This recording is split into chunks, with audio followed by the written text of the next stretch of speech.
नमो बुद्धाय।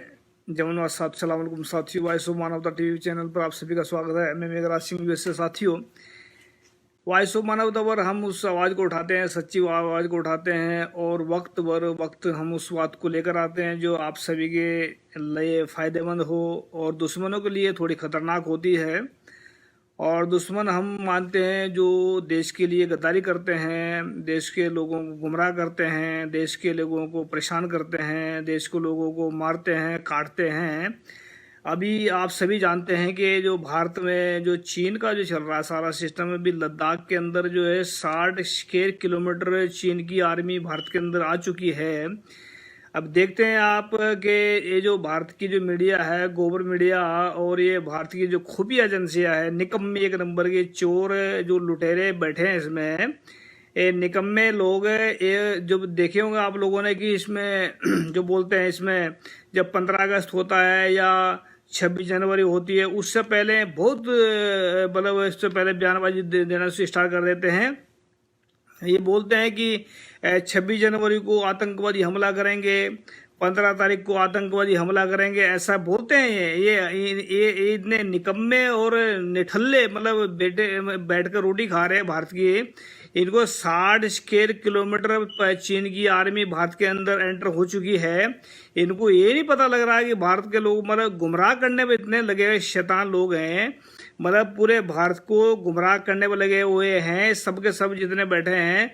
और ये आरएसएस की बात करते हैं। ये भारत माता के जो कपूत निकम्मे, जो जिनको बोलते हैं, इनका कपूत कहते हैं ना, भारत सोतेले, एक तो सोतेले भी हैं, एक निकम्मे भी हैं, और एक कपूत भी हैं। 3-3 4-4 इनको पदवी दे सकते हैं। मैंने इनको प्रवीण गारे लिखते हैं, जय जवान जय किसान जय संविधान जय। और भाई साहब स्वरूप काका सकाई लिखते हैं, जय भीम भाई साहब। तो हम बात कर रहे हैं इसमें, अगर किसी का सवाल है भाई साहब, अपना सवाल इसमें दें, अपना लिखें, और उसका जवाब हम लाइव में देंगे आने वाले वक्त में। चाहते हैं कि आपके जो मन के जो सवाल हैं उसको जरूर रखें कहीं ना कहीं, क्योंकि हम हर समस्या पर उस पर बात, हम उस हर मुद्दे पर बात करना चाहते हैं जो इंसान से जुड़ा होता है। हम आज बात इस करके कर रहे हैं क्योंकि जो भारत माता के जो सपूत बनते हैं, नकली सपूत आरएसएस वाले जो हरामखोर, ये हराम की खाते हैं, और दुनिया भर का जो इन्होंने पूरे देश में गंद फैला रखा है, देश को जलाने का काम करते हैं, देश को बचाने का काम नहीं करते हैं। इन्होंने पूरे भारत में आग लगा रखी है। और अभी जो ये बोलते हैं ना, एक मोहन भागवत ने बोला था, इसने जो एक नंबर का ठग है, कि इसको बोलते हैं क्या नाम, एक नंबर का आतंकवादी है एक नंबर का। इसने बोला था कि जो भारत की आर्मी है वो तो मतलब उसको तो कई दिन लगेंगे आने में, हम तो हमारी तो आर्मी आधा घंटे में तैयार हो जाएगी। अभी कहाँ मर गई इनकी आर्मी, या जो आरएसएस की जो आर्मी वो जो कच्छाधारी गैंग है, जो कच्छे वाले जो गैंग है, वो कहाँ मर गया। उसको उसको समझ नहीं आ रही कि चीन की जो फौज है वो जो 60 स्क्वायर किलोमीटर अंदर आ चुकी है। तो ये सब के सब देश के लोगों को गुमराह कर रहे हैं। और ये जो मीडिया है, मीडिया गोबर मीडिया बोलते हैं हम इसको, रवीश कुमार इसको बोलते हैं, क्या नाम है, ये गोदी मीडिया बोलते हैं, लेकिन हम इसको गोबर मीडिया बोलते हैं। इन्होंने पूरे भारत को गुमराह किया है। और जो आज अगर इस मुद्दे पर बात करने के लिए कोई भी नहीं आएगा सामने, अगर जरा सा अगर कोई कुछ होता है तो फटाफट उसको मीडिया वाले क्या, ये पाकिस्तान ने किया है, ये आईएसआईएस ने किया है, इसके एजेंट वहां पर बैठे हैं। ये अगर कोई देश में कोई बोलना चाहता है, खुद उल्टा बोलता सच बोलता है, उसको कहते इसको पाकिस्तान भेज दो। इसको किसी ने यही नहीं कहा अभी कभी ना आए तो मीडिया के अंदर इतना दम नहीं है कि वो कहते हैं कि चाइना भेज दो, उसको चाइना भेज दो, या अफगानिस्तान भेज दो, या अमेरिका भेज दो, या कहीं कनाडा भेज दो, कहीं किसी देश का नाम लेते हैं, सिर्फ पाकिस्तान भेज दो। तो पाकिस्तान का तो इन्होंने ऐसा का कार्ड खेलते हैं ये, मतलब जो बैठे आरएसएस वाले, सबसे जो गंदी नीति राजनीति चल रही है आरएसएस वालों की। अब ये अगर अगर इन्होंने अपनी माँ का दूध पिया है, अगर आरएसएस वालों ने अपनी माँ का दूध पिया है, तो देश के जो लोग भूखे मर रहे हैं, जो कोरोना की वजह से दुखी हैं, उन पर बॉर्डर पर तो वो जा नहीं सकते। मुझे पता है कि वो इतने निकम्मे निठल्ले और चोर हैं, वो कहीं नहीं जा सकते। लेकिन अगर उन्होंने अपनी माँ का दूध पिया है, मोहन भागवत ने अपनी माँ का दूध पिया है, तो कम से कम जो है इसमें तो जो लोगों का धन लूट रखा, मंदिरों में तो धन लूट रखा है, कम से कम लोगों के जो लोग परेशान हैं, जो सड़कों पर पैदल चल रहे हैं, जिनके पास में साधन नहीं है कोई, जिनके पास में प्रवीण साहब लिखते हैं इसमें साहेब आरएसएस आतंकवादी है, ये तो हम भी बोलते हैं, हम क्यों कई साल से बोलते आ रहे हैं कि आरएसएस एक आतंकवादी ग्रुप है जो पूरे देश में आग लगाने का काम करता है। ये हमने कम से कम 4-5 साल से बोलते आ रहे हैं इसको, लेकिन इसको मानना पड़ेगा कि अगर ये इन्होंने अपनी माँ का दूध पिया है ना आरएसएस वालों ने, तो ये ऐसा एक एक कम से कम जितने लोग भूखे मर रहे हैं उनको खाना खिलाएं, उनको कम से कम घर बना कर दें। अगर अपनी माँ का दूध पिया है, नहीं तो ये ना तो भारत माता के सपूत हैं, ना ही ये किसी के लायक हैं। इनको तो डंडा मार मार के यहाँ से सिस्टम से भगा देना चाहिए, क्योंकि ये लोग जो है ना, इन्होंने पूरे सिस्टम में गंद पा रखा है। और हम आप सभी से एक वादा करते हैं भाइयों बहनों, जो भी देखो, हम आपके साथ में ये तो वादा नहीं करेंगे कि हम आपके अकाउंट में 15 लाख देंगे या ऐसे पैसे देंगे, ऐसा नहीं वादा करेंगे। हाँ, इतना कर रहे हैं कि आने वाले वक्त में हम ऐसी चीज़ करने वाले हैं 2024 में, इसमें तक हम पहुँचेंगे। इसमें पार्लियामेंट के अंदर हमारा सिस्टम होगा जिसमें मानवतावादी एक पार्टी का नाम हम आने वाले वक्त में बताएंगे आप लोगों को। उसमें सभी को जो है, हम इस पार्लियामेंट के अंदर एंटर होंगे, और पार्लियामेंट के अंदर एंटर होगा, उसमें 2-3 चीज़ें हम ऐसी बता देते हैं पहले आप सभी को। एक तो जात पात का नामो निशान मिटा देंगे, और दूसरा इसमें जो एजुकेशन और हेल्थ, ये 3 चीज़ें हैं, ये 3 चीज़ें बिल्कुल, एक तो जात पात का नामो निशान तो खत्म होगा, और दूसरा जो हेल्थ है और जो एजुकेशन का, ये दोनों चीज़ें फ्री कर देंगे बिल्कुल। जब बच्चा 16वीं मतलब पहली क्लास से लेकर 16वीं तक पढ़ेगा। और एक और हम बात बताना चाहते हैं आप सभी को, जब हमारी पार्टी इसमें 2024 में एंटर हो जाएगी, विद इन 10 साल के अंदर अंदर इसको नंबर 1, इसको वर्ल्ड की, ये जो अमेरिका है, कनाडा है, इनकी बराबर इसको कंट्री को खड़े कर देंगे लाकर। हम वादा करते हैं इस चीज़ का। सबको जो रोजगार नहीं है भारत के अंदर, उनको सभी को रोजगार मिलेगा। किसी के अकाउंट में 15 लाख का चूना नहीं देंगे हम, ना ही किसी को ऐसा भरोसा देते हैं किसी को आपको इतना कमाने लायक बनाएंगे आदमी को कि ताकि वो खुद कमाकर खुद खा सके। ऐसा सिस्टम लागू करेंगे, क्योंकि अगर पैसे कोई दे भी देता है, उससे निकम्मापन आ जाता है। आदमी एक बार देता है तो दूसरी बार फिर अगर कोई किसी को दे भी देता है पैसे, तो दूसरी बार क्या होता है, फिर मांगने का इंतजार करता है कि मुझे भी देगा कोई पैसे दोबारा। तो हम ऐसा निकम्मापन बिल्कुल नहीं करेंगे।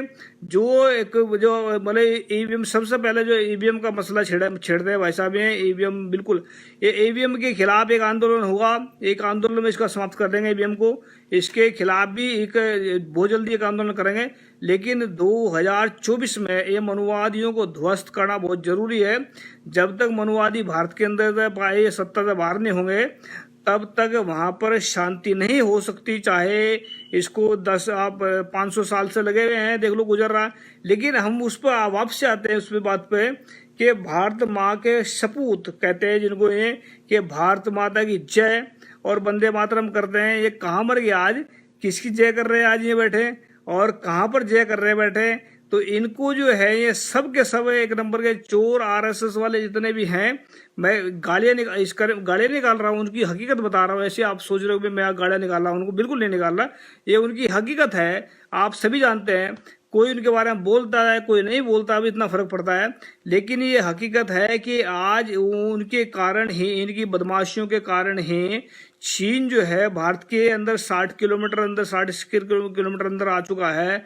इसी बदमाशी के कारण ये चीन को धमकी देते रहते हैं, उधर पाकिस्तान को धमकी देते हैं, उधर नेपाल को धमकी देते हैं, इधर चाइना, इधर मतलब इसको बांग्लादेश को, मतलब जो आस पड़ोस के देश है सबको इन्होंने दुश्मन बना दिया है भारत का। सबको दुश्मन बनाकर जो है इसके पीछे लगा दिया इन्होंने। तो नकवी साहब रिक्वेस्ट भेजी है, देखते हैं इनको क्या करते हैं नकवी साहब। 40 किलोमीटर अंदर 40 के मुल्क जी जी आप जी उसमें आप नंबर क्या नाम है, इसमें मैसेज करें, उसमें क्या कहते हैं, उसमें इनबॉक्स में मैसेज करें, मैं वहाँ नंबर दूंगा आपको। और नकवी साहब से बात करते हैं, नकवी साहब जुड़े हमारे साथ में, इनसे देखते हैं कि वाई भाई क्या बोलते हैं इनके आरएसएस के बारे में। आरएसएस को हम तो एक नंबर का आतंकवादी मानते हैं।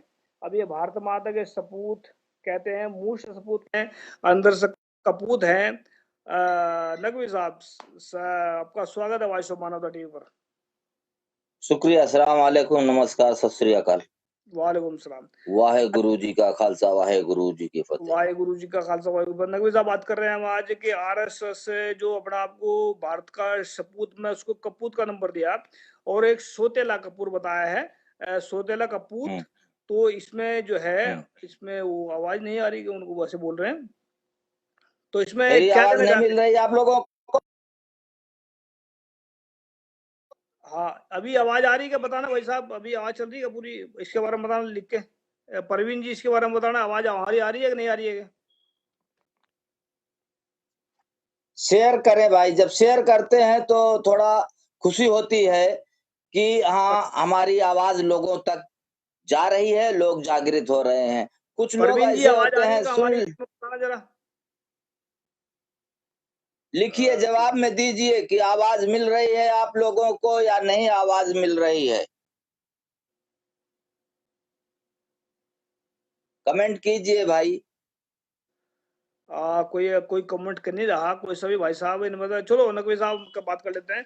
क्या क्या कहना चाहते हैं इसके बारे में? 60 स्क्वायर किलोमीटर भारत चीन की आर्मी आज अंदर आ चुकी है। हाँ हाँ, आवाज आवाज जा रही, आवाज जा रही है। ये प्रवीण भाई साहब एक लिख रहे हैं कि हाँ आवाज मिल रही है। हाँ, दूसरे दूसरे आदमी भी लिख रहे हैं आवाज मिल रही है। तो 60 किलोमीटर, 60 किलोमीटर आगे जो भारत माता के सपूत है वो कहाँ चले गए, जो कहते 36 का इनका चीना हमारे पास में, और बोलते अब थे कि देखिए, हाँ, अब आप देखिए इस सरकार का कितना, ये सरकार हाँ, मर्द है दिलीप जी और थैंक ये यू सरकार कितनी आपको, निकम्मी है। जी थैंक यू आपका, हाँ जी। देखिए, चाइना निशर्त यानी निसंदेह देख रहे हैं कि कभी लद्दाख में, कभी पड़ोस में, कभी जो है उत्तर तरफ और कभी असम की तरफ चाइना घुस जाता है। 1 किलोमीटर 2 किलोमीटर हर साल आगे बढ़ जाता है। जितना वो आगे बढ़ा है, अगर उतनी जमीन निकाली जाए तो कम से कम 4-6 शहर, बड़े बड़े शहर बन सकते हैं। आसाम से लेकर और लद्दाख तक ये कम से कम 3000 किलोमीटर है और 4 किलोमीटर चौड़ी जोड़ लीजिए, कम से कम 10 शहर बनेंगे। तो ये भारत में आके सपूत क्या कर रहे हैं, ये इतने चीन की जो वहां से एंटर हो गई है? देखिए देखिए, ऐसा देश में भूख से मर रही है गरीब जनता, लेकिन इनको सरकार बनाने की पड़ी है। चाहे वो मध्य प्रदेश हो, लॉकडाउन चल रहा है, बिहार का चुनाव चालू हो गया, इनका जो है और भी धार्मिक भी कार्यक्रम जो है वो भी चालू कर दिए थे लॉकडाउन के बीच में।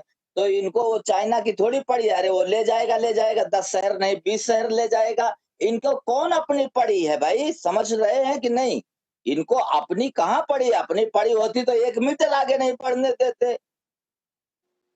इनको तो सरकार पे नियंत्रण करना है। जो बाकी बचे कुचे ये भेड़ बकरी हैं, लोग अपने इनको भेड़ बकरी समझते हैं, क्योंकि किसी को मार डालते हैं, किसी को जला देते हैं, कहाँ इंसान समझते हैं भाई। आखिर 46 सैनिक शहीद हुए, कोई जांच हुई, कोई पूछताछ हुई? समझे? तो लेकिन लेकिन जो मैं कहना चाहता हूं, हमारे देश की ये जो जनता है, इनको अभी जब और मारे जाएंगे और लतियाए जाएंगे और काटे जाएंगे, इनको भूखों से मारेंगे, तब इनके जागृत, इनको जो सही रास्ता बताता है वो समझ में बात नहीं आती। ये 20 पार्टियां बनाए हुए हैं, इनको कौन समझाने जाए? उसके अलावा उसके अलावा ईवीएम बताओ सबको कि भाई ईवीएम हटाओ, तो कांग्रेस को भी डर रहेगी कि अगर हम आरक्षण नहीं बढ़ाएंगे, हम गरीबों का ध्यान नहीं रखेंगे, तो गरीब हमको दोबारा वोट नहीं देंगे। तो बीजेपी भी डरेगी, कांग्रेस भी डरेगी, लेकिन ये लोग आरक्षण, ओबीसी आरक्षण मांगता है। अरे भाई, हम आपका अभी पैसा भी ले लें, जमीन भी ले लें, कपड़ा भी ले लें, घर भी ले लें, उसके बाद में हमसे कहो कि भाई थोड़ा हमको भी दे दो, थोड़ा हमको भी दे दो, तो हमने तो आपका लिया इसीलिए है ना कि हम आराम से खाएं पिएं ऐश करें और तुम भूखो मरो। तो आरक्षण मांगना, ये तो ओबीसी को समझ में नहीं आता हकीकत क्या है। इनको हकीकत बताए तो कौन बताए? ये जो जी, हकीकत मांग रहे हैं, आरक्षण, आरक्षण नहीं, ये इनका हक है, अधिकार है। तो इनको तरीका भी बताओ तो समझ में बात नहीं आती। तरीका वही ईवीएम है, सिर्फ ईवीएम के अलावा कुछ नहीं है। और ईवीएम पर ध्यान हटाने के लिए बड़ा बड़ा कांड करती है बीजेपी, यानी 40-50 लोगों की हत्या। जैसे एक गाजियाबाद के पास कहीं 11 लोगों की हत्या हो गई थी। और या जो मर रहे हैं, या ट्रेन में मजाक हो रहा है, ट्रेन 40 ट्रेन रास्ता भूल जाए, 80 आदमी ट्रेन में मर जाए। तो अब देश की जनता जो है, ये एक तो दिमाग है नहीं, उसके अलावा किसी का कहना भी नहीं मानते ना। किसी का कहना नहीं मानते तो अभी और गरीबी आएगी। जब एकदम गरीब हो जाएंगे तो इनके क्रांति करने का दम भी नहीं रह जाएगा। ओबीसी अभी है कुछ ताकतवर, लेकिन ओबीसी क्या समझता है कि मैं तो एससी एसटी से, मुसलमानों से तो ऊंचा हूं ना, कम से कम हमारे हाथ का एक गिलास पानी बावन पी लेता है। तो वो इसी में जी। अपना खुश है कि हमारे हाथ का पानी ब्राह्मण पी लेता है, बनिया पी लेता है, राजपूत पी लेता है। बस वो एक गिलास पानी पीने में, पिलाने में वो खुश है।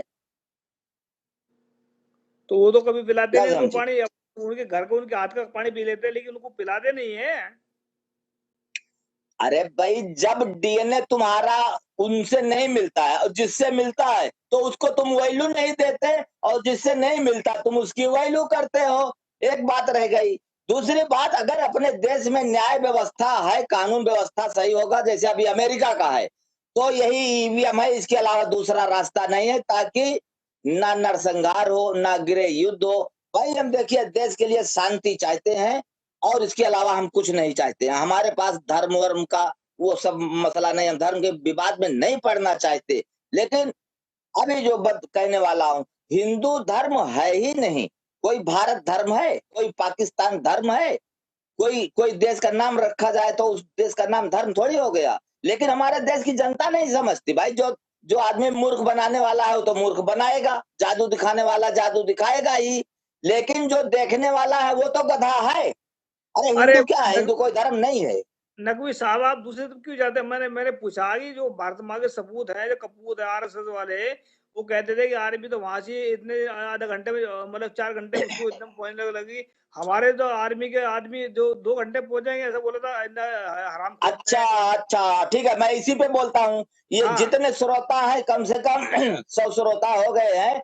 100 में कुछ हाँ, ना कुछ तो एक दो होंगे ओबीसी, या एक दो आरएसएस का होंगे, क्योंकि ये हरदम सब जगह ये पहुंचे रहते हैं। मैं पूछता हूँ कि मुगलिया हुकूमत से लेकर के, जिस दिन मुगलिया हुकूमत अटैक किया, उसके दूसरे दिन से सब ब्राह्मण मंत्री बने। और राजपूत को समझ में आती नहीं कि हमारा राज गया तो गया, तो क्यों ब्राह्मण मंत्री बन गया? कोई राजपूत मंत्री क्यों नहीं हुआ? तो या एससी एसटी ओबीसी क्यों नहीं हुआ? कोई भी मंत्री नहीं हुआ। सिर्फ सब के सब पूरे भारत में ब्राह्मण मंत्री बने। एक बात हो गई। तब से लेकर के आज तक एक भी आरएसएस का आदमी, यानी 1617 ईस्वी में अटैक हुआ, तब से लेकर आज तक एक भी बताओ, किसी का नाम दिखाओ। या 46 सैनिक मरे उसमें दिखाओ। बॉर्डर पे एक भी दिखाओ आरएसएस का, जितने बॉर्डर पे असम से लेकर के और चाइना तक, और इधर बांग्लादेश के किनारे एक बार बांग्लादेशी मिलिट्री वालों ने 15 सैनिक को मार करके और पेड़ में लटका दिया था उल्टा करके। तो बताओ, अब कहां तक हम बताएं? यानी आरएसएस का एक भी आदमी का नाम बताइए जो आज तक शहीद हुआ हो, एक का भी नाम बताइए। तो ये मोहन भागवत बोलता है, झूठ बोलता है कि उसने बोला था कि हमारी जो आर्मी आधा घंटे में पहुंचेगी, जहाँ भी बॉर्डर पहुंचेगी मरने काटने के लिए। अभी क्यों नहीं अरे जा रही चाइना के साथ में, क्यों नहीं काटने उस के लिए जा रही है चाइना को? उसका भी बहुत बड़ा भेद है, मैं आपको अब आज बता ही देता हूँ। देखिए, आरएसएस के पास उसके स्कूलों में, आश्रमों में बच्चे हैं। अब वो बच्चे कहाँ से आए, हमको क्या बताने की जरूरत। कुछ लोग हो सकता है धार्मिक होते हो ओबीसी, तो अपनी मर्जी से एक बच्चा दान में दे दिया, लेकिन सब बच्चे दान के नहीं हैं। कुछ बच्चे बिना दान के भी कहीं से आ गए। अब उसको, जैसे एक बार कलकत्ता में बच्चे चोरी होते थे, बीजेपी नेता, उसमें एक महिला और एक कोई विधायक या मंत्री कुछ था, बड़ा नेता था। तो ये हाँ, लोग उस बच्चों की चोरी में इनका नाम भी आया था। लेकिन इनका छूट भी जाता है, जब इनके नाम आते हैं तो छूट भी जाते हैं, इनका नाम आता है तो छूट जाता है। तो ये जो आरएसएस अपनी तैयार करती है फोर्स को, ओबीसी का बच्चा चोरी करके या ला करके या दान में का करके, कैसे भी करके, तैयार करते हैं, और जिस दिन समय आएगा ओबीसी की हक्की बक्की भूल जाएगी। जिस दिन ओबीसी स्टूल बिछाने के लिए, चटाई बिछाने के लिए है, और आरएसएस एक परिवार है, संगठन नहीं है। आरएसएस एक परिवार है, समझे। वो भी चित्पावन ब्राह्मण का है, सब ब्राह्मण में उसमें उतना उतना सम्मान नहीं पाते। तो डाकुओं को ये जो तो आरएसएस डाकुओं तैयारी कर रहा है, या जगह जगह पे जो ये अस्त्र शस्त्र पूजा करते हैं, ये सिर्फ माइनॉरिटी के लिए नहीं है। माइनॉरिटी का ये तो बहाना है, बेवकूफी। जैसे अभी एनआरसी था ना, तो देख लिया 800 लोग मरे, 700-800 लोग पैदल में मरे, तो सबको आंख खुल गई। अगर दिमाग है तो आंख खुल गई होगी कि हाँ भाई, ये तो एनआरसी झूठी कह रहे थे। जब हिंदू को अगर मानते हैं तो हिंदुओं को क्यों नहीं बचाया, क्यों नहीं गाड़ी दिया, क्यों नहीं ट्रेन दिया, क्यों नहीं खाना पीना दिया? ये सब बातें झूठी है। और आरएसएस की तैयारी जो है वो एससी एसटी ओबीसी और माइनॉरिटी चारों के लिए है। और मैं राजपूत और वैश्य को कहता हूं कि तुम भी द्वितीय दर्जे के हो, दूसरे दर्जे के।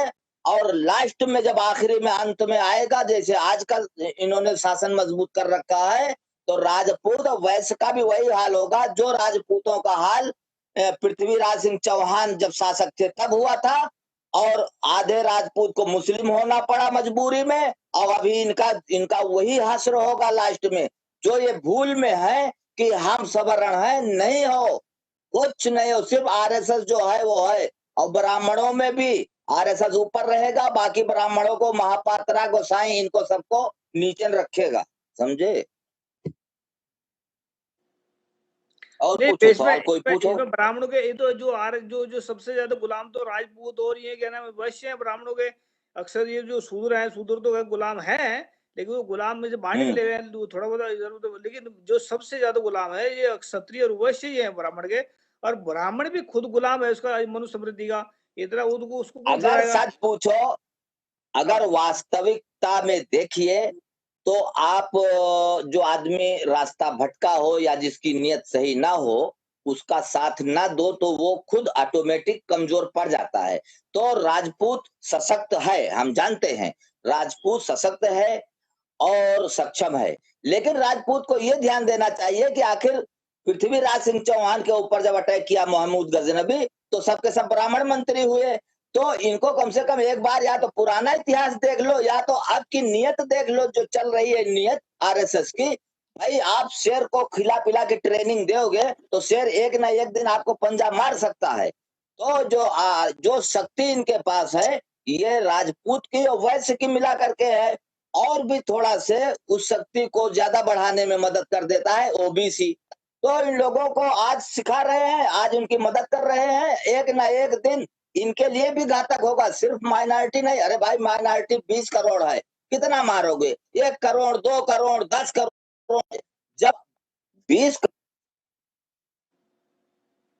करोड़ मारना मुस्लिमों को इतना सरल नहीं है। फिर तुम्हारी आर्थिक समस्या खराब जाएगी, देश की हालत बर्बाद जाएगी। और 20 करोड़ माइनॉरिटी ऐसे थोड़ी वो लेट जाएगा खीरा ककड़ी की तरह, ले हमको मार डालो या काट डालो, ऐसे तो नकवी नहीं। साहब, अरे भाई, माइनॉरिटी भी है। नकवी साहब, एक दो कमेंट पढ़ लेता हूँ। इसमें बुद्ध प्रिया लिखते हैं इसमें, पवन निवासी, जयपुर निवासी, और गुरनाम सिंह मुकत्सर, ये मुकत्सर है गुरनाम सिंह जी।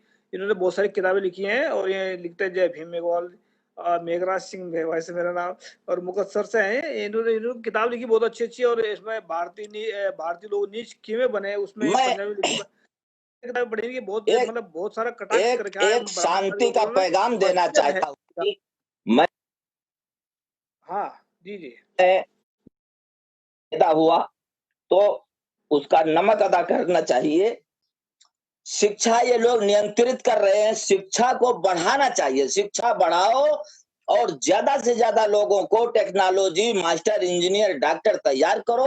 और विश्व बहुत बड़ा है, ये सब विश्व में विदेशों में जाएंगे, और कम से कम 4 गुना 10 गुना पैसा कमाएंगे।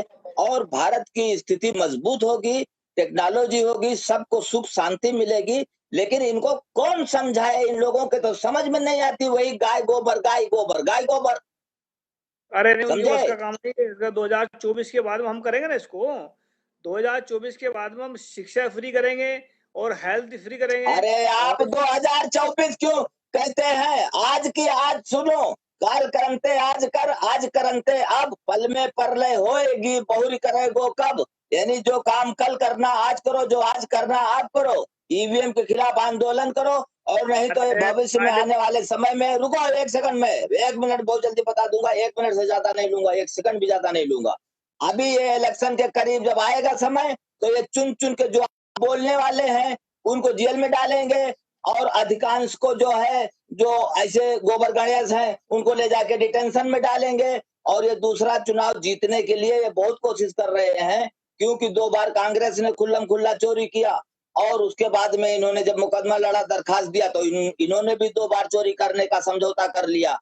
अब ये सोच रहे हैं कि अगर इस बार कांग्रेस और हम दोनों चोरी नहीं करेंगे, तो या तो हम हार जाएंगे, और हम हार जाएंगे तो कांग्रेस के हाथ सत्ता जाएगी, तो ये ठीक नहीं है। इसलिए हम क्या करें कि हम ही जीतें।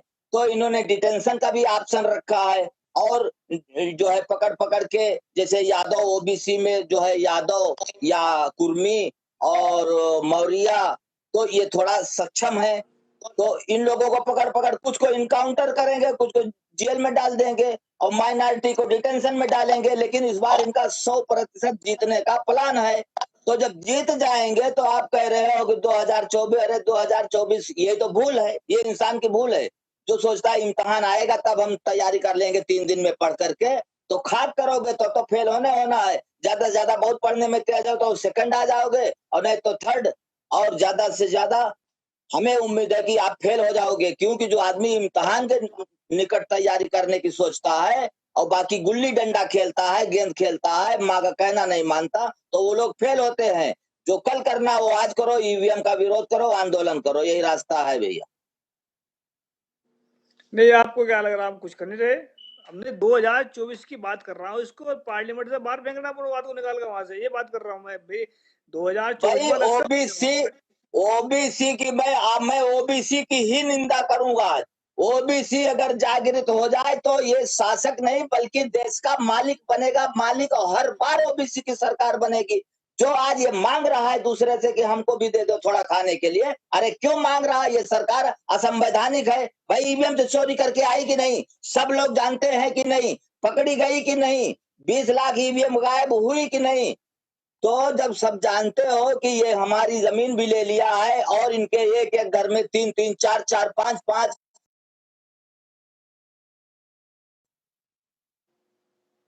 और नहीं इनके मैं पास जमीन भी है, बैंक बैंक बैलेंस भी है, तो तुम्हारे पास कुछ भी नहीं है तो तुम करोगे क्या?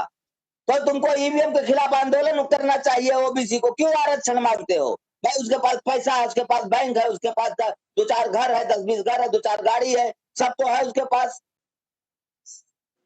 नहीं, वो तो ठीक है, पर हमारी अरे बात तो हमारी वहां तक की आ गए। वो जो बात चल रही थी शुरू में, उसको बात को हम भूल गए।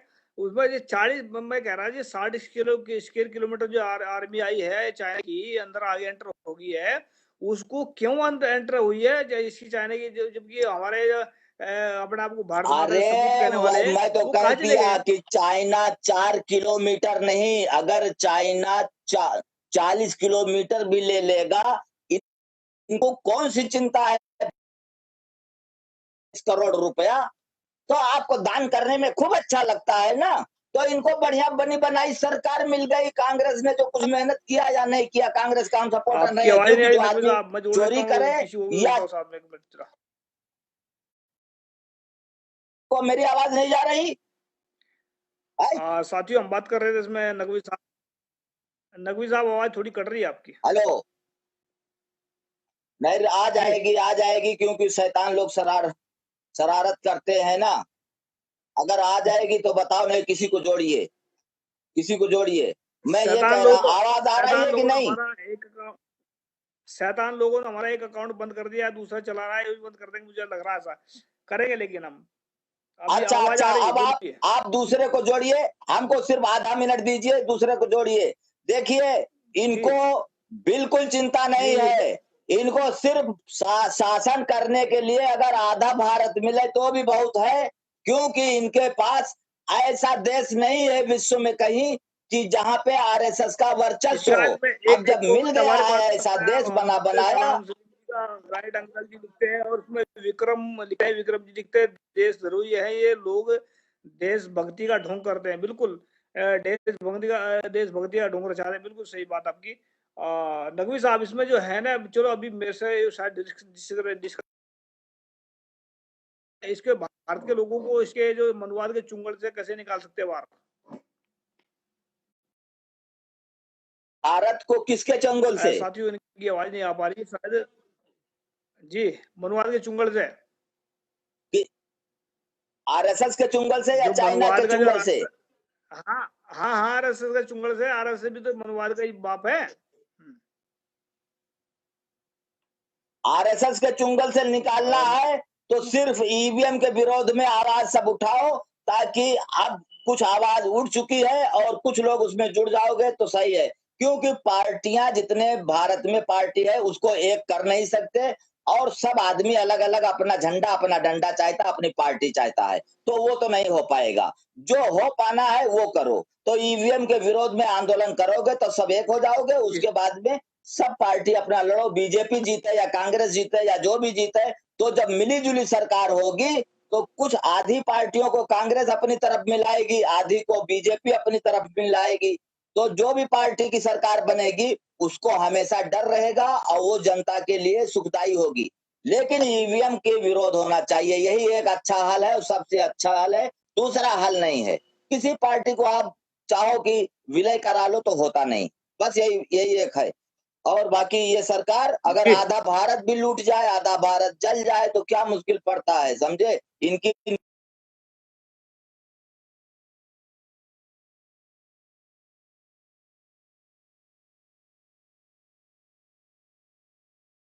करना पड़ेगा।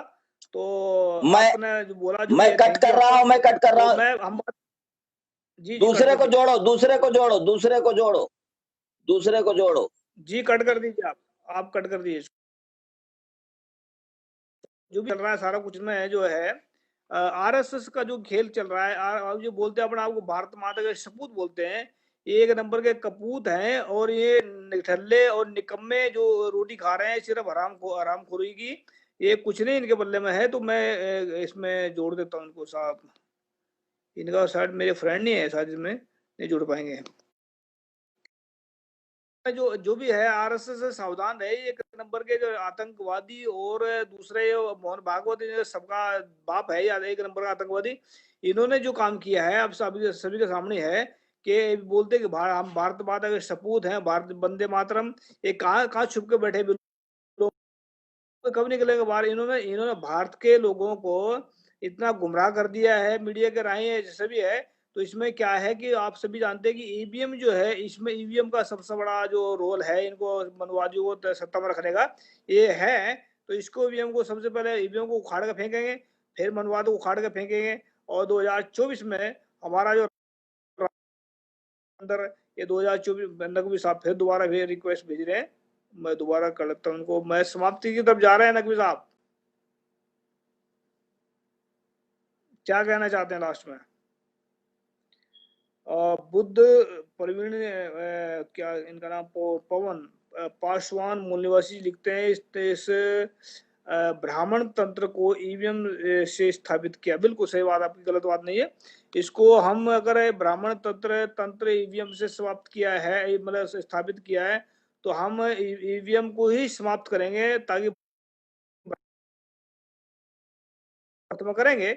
और इसमें अब इसमें जो आरएसएस जो गुंडागर्दी कर रही है, ये ईवीएम के जोर से ही कर रही है। और ये जो उसमें भी आने वाले वक्त में ऐसा हो सकता है कि आप लोगों को हमें साथ चाहिए। हम मूल निवासियों का राज, खालसा राज या बेगमपुरा राज, या उसको कहते हैं जो इंसानों का राज, सच्चाई का राज, वक्त ऐसा पैदा करेंगे जिसमें एजुकेशन फ्री होगी और पढ़ाई फ्री होगी, मतलब जो हेल्थ फ्री होगी। तो ऐसा सारा सिस्टम लागू करेंगे जब कहाँ कहीं भी वहाँ, मतलब इंसान को ऐसे दुखी नहीं देख पाएगा कोई। जैसे इनके मनवाद के राज में है, लिखते हैं क्या लिखते हैं भाई साहब विकी पांडे, सिख हो या हलाल या किसी मुल्ले की। हाँ भाई सही बात है विक्की पांडे जी, आप अपनी बात कर रहे हैं इसमें, हम तो जो है आपके सामने बैठे हैं। आपको हमारी बात में दर्द लग रहा है, इस करके आपको थोड़ा लगा हुआ है। आप जानते हैं कि आपकी माताएं बहनें जो पहले थी उनको मुसलमानों के साथ भी चली जाती थी और आज भी कई हो रहा है इनका साथ में, ऐसा है मुझे लगता है। आप लोग अपनी औकात ही अपने खुद ही दिखा देते हैं अपने औकात। हम तो कुछ ही नहीं, अब हम तो मनवाद के खिलाफ, हमारी जो लड़ाई झूठ के खिलाफ है और जो मनवाद ने लड़ाई जो झूठ जो पकड़ रखा है ना उसको उखाड़ के फेंकेंगे और इसमें करेंगे राज साहब स्थापित। आप लोग जो जिस पर खड़े ना, आप लोग जिस चीज के ऊपर ईवीएम के ऊपर खड़े हैं और उसमें सिस्टम में झूठ के ऊपर खड़े हैं, इसको 2024 में समाप्त करेंगे और आप लोग भी शांति से जी पाएंगे और दूसरे लोग भी शांति से जी पाएंगे। थैंक यू सबका जुड़ने के लिए, जिन्होंने कमेंट किया उनका तहे दिल से धन्यवाद और जिन्होंने शेयर किया उनको भी धन्यवाद। और ऐसे आशा करते हैं कि आप सभी के सभी 2024 तक सारा सिस्टम को उसको नए सिरे से एक नए अंदाज में भारत का निर्माण करेंगे और जो 2010 के साल मतलब विद इन 10 ईयर के अंदर अंदर इसको भारत को पूरा एक ऐसा राष्ट्र बना देंगे, पूरे वर्ल्ड के अंदर नंबर 1 होगा। पूरे इसमें सिस्टम में ऐसा करेंगे कि जो यूरोप की जो कंट्रियां हैं, जिससे जैसे अमेरिका है, इनके बराबर खड़ा कर देंगे लाके इसको, ऐसा सिस्टम लागू करेंगे। थैंक यू सबका जिन्होंने कमेंट किए। उम्मीद करते हैं आप सभी के सभी सच्चाई और ईमानदारी पर चलकर एक हमारा साथ देंगे। हमारा मिशन सच्चाई और ईमानदारी का है और सच्चाई ईमानदारी ही ऐसी है जो झूठे राज करते हैं, झूठ और बेईमानी के ऊपर राज करते हैं, वो कुछ दिन के मेहमान होते हैं और जो सच्चाई और ईमानदारी पर राज करते हैं, ईमानदारी से राज करते हैं, वो करोड़ों साल तक उनका नाम चलता है, वो करोड़ों साल तक नाम चलता है। तो देखेंगे अभी आने वाले वक्त में इसको कैसे राज को हासिल करना, बहुत जल्दी हासिल करेंगे। 2024 आपके कदमों में है और जल्दी करेंगे हासिल। थैंक यू सबका जिन्होंने कमेंट किए। उम्मीद करते हैं आप सभी के सभी इसको बात ध्यान रखेंगे, सच्चाई और ईमानदारी पर चलकर हमारा साथ देंगे। Thank you. वाहिगुरु जी का खालसा, वाहिगुरु जी की फतेह। सत श्री अकाल, अस्सलाम वालेकुम।